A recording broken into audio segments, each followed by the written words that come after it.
Pemirsa, Barreskrim Polri kini sedang mendalami dugaan sindikat lain dalam kasus perdagangan ginjal.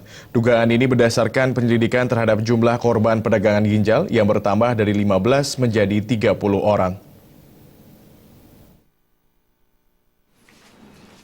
Kasus perdagangan ginjal ilegal hingga saat ini masih terus didalami oleh Barreskrim Polri. Tim penyidik juga terus memeriksa 3 tersangka dalam kasus ini. Ketiga tersangka itu yakni Amang Dedi dan Heri. Dalam pendalaman yang dilakukan tim penyidik Barreskrim Polri, ditemukan jumlah korban bertambah dari 15 orang menjadi 30 orang. Sebelumnya ketiga tersangka mengaku jumlah korban dalam kasus ini hanya 15 orang. Kanit Human Trafficking di Tipidum Barreskrim Polri AKBP Ari Darmanto mengatakan, bertambahnya jumlah korban diduga melibatkan sindikat lain. Saat ini tim penyidik sedang mendalami apakah benar ketiga tersangka tidak bermain sendiri dalam menjual salah satu organ tubuh manusia itu.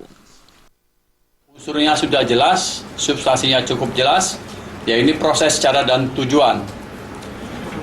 Adapun terakhir proses yang kita lakukan di Rumah Sakit Cipto Mangunkusumo, kita adalah mengklarifikasi dokumen-dokumen yang terkait dengan SOP yang dilaksanakan pada saat pra ataupun pasca operasi transplantasi ginjal.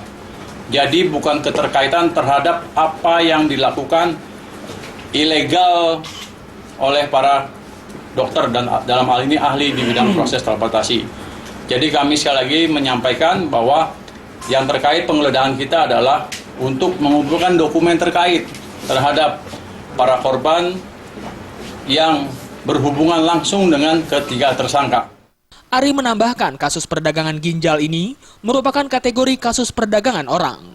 Oleh karena itu, ketiga pelaku akan dijerat dengan Undang-Undang Tindak Pidana Perdagangan Orang atau TPPO, yakni Undang-Undang Nomor 21 Tahun 2007 tentang pemberantasan TPPO. Sementara itu, pekan ini rencananya Barreskrim Polri akan meminta keterangan saksi ahli untuk mendalami kasus yang menjadi perhatian publik ini.